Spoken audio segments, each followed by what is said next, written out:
ಸಾಹೇಬ್ರು ಹೇಳಿದ್ರು ನಿರೂಪಣೆ ಮಾಡ್ಬೇಕಾದ್ರೆ ಯಾವ ರೀತಿ ಸಂಗೊಳ್ಳಿ ರಾಯಣ್ಣವರು ಬ್ರಿಟಿಷರ ವಿರುದ್ಧ ಹೋರಾಡಿದ್ರು, ಅದೇ ರೀತಿಯಲ್ಲಿ ಈಶ್ವರಪ್ಪ ಸಾಹೇಬರು ಇರಬೇಕು. ನಮ್ಮ ತಂದೆಯವರು ಹೆಂಗೆ ಅವರು ಹೋರಾಡ್ತಿದ್ರೆ ಹಾಗೆ, ಯಾಕಂದ್ರೆ ನಿಮ್ಗೆಲ್ಲರೂ ಗೊತ್ತೈತೆ ಈಶ್ವರಪ್ಪ ಸಾಹೇಬರು ಹಾಗೆ, ನಮ್ಮ ಸಾಹೇಬರು ಹಾಗೆ ನೇರ ದಿಟ್ಟ ನಿರಂತರ, ಯಾವಾಗೂ ಅಂಜಂಗಿಲ್ಲ, ಏನೂ ಅಂಜಂಗಿಲ್ಲ. ಅದಕ್ಕೆ ಅದೇ ರೀತಿಯಿಂದ ಹೆಂಗೆ ಸಂಗೊಳ್ಳಿ ರಾಯಣ್ಣವರು ಹೋರಾಡ್ತಿದ್ರು ಅದೇ ರೀತಿ ಹೋರಾಡ್ಕೋತ ಬಂದರೆ ಮುಂದಿನ ದಿವಸಗಳು ಅದೇ ರೀತಿ ನಿಮ್ಮೆಲ್ಲರ ಆಶೀರ್ವಾದ ಇರಬೇಕಂತ ಸಂದರ್ಭದಲ್ಲಿ ಕೇಳ್ಕೊಂಡು, ಇನ್ನೊಂದು ಮುಖ್ಯವಾಗಿ ಎಲ್ಲರೂ ಗಣಪತಿ ಜೋರಾಗಿ ಆಚರಿಸ್ತಾರೆ ಇಲ್ಪ ಇಲ್ಲಿ.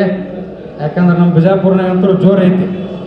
ಯಾಕಂದ್ರೆ ಅಲ್ಲಿ ಹತ್ರ ನಿಮಗೆ ಗೊತ್ತದ, ಸಾಹೇಬರು ಒಂದು 2 ವರ್ಷದಿಂದ ಸ್ಟೇಟ್ಮೆಂಟ್ ಕೊಟ್ಟಿದ್ರು. ಯಾಕಂದ್ರೆ ಅಲ್ಲಿ ಪರ್ಮಿಷನ್ದು ಭಾಳ ಇಶ್ಯೂ ಆಗ್ತದೆ ನಮ್ಮಲ್ಲಿ. ಯಾಕಂದ್ರೆ ನಮ್ಮ ಬಿಜಾಪುರ ಅಂದ್ರೆ ಒಂದು ಏನಂತಾರೆ, ಅದು ಬೇರೆನೇ ಅದು ಮತಕ್ಷೇತ್ರ ನಮ್ಮದು. ಅದಕ್ಕೆ ಅಲ್ಲಿ ಭಾಳ ಪ್ರಾಬ್ಲಮ್ ಆಗ್ತಿತ್ತು. ಆದರೆ ಅವತ್ತೊಂದು ದಿವಸ ಒಂದು ಸ್ಟೇಟ್ಮೆಂಟ್ ಕೊಟ್ಟಿದ್ರು, ಅವ ಯಾವ ಬರ್ತಾನೆ ನೋಡ್ಕೊತೀನಿ, ನಾನೇ ಬಂದು ನಿಂದಿರ್ತೀನಿ, ನೀವು ಎಷ್ಟು ಡಿ ಜೆ ಹಚ್ಚೋದೈತೆ ಹಚ್ಕೋ ಅಂತ ಹೇಳಿದ್ರು.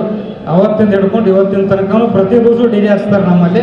ಅದೇ ರೀತಿ ನೀವು ಯಾರು ಅಂಜಲಾರ್ದಂಗೆ ಇಲ್ಲೂ 7 ದಿವಸ ಏನ್ರಿ ಕಳ್ಸೋದೇನ, ನಿನ್ನೆ ಮುಗಿತೇನ್ರಿ ಇಲ್ಲಿ 11 ದಿವಸ ಏನಿಲ್ಲ. ನಮ್ಮದು ನಾಳೆ ಐತಲ್ಲಿ, ಈಗ ನಾಳೆ ಜೋರ್ದಾರ್ ಆಗ್ತೈತಲ್ಲಿ. ಯಾಕಂದ್ರೆ ಅಲ್ಲಿ ಯಾರಿಗೂ ಅಂಜಂಗಿಲ್ಲ ನಾವು.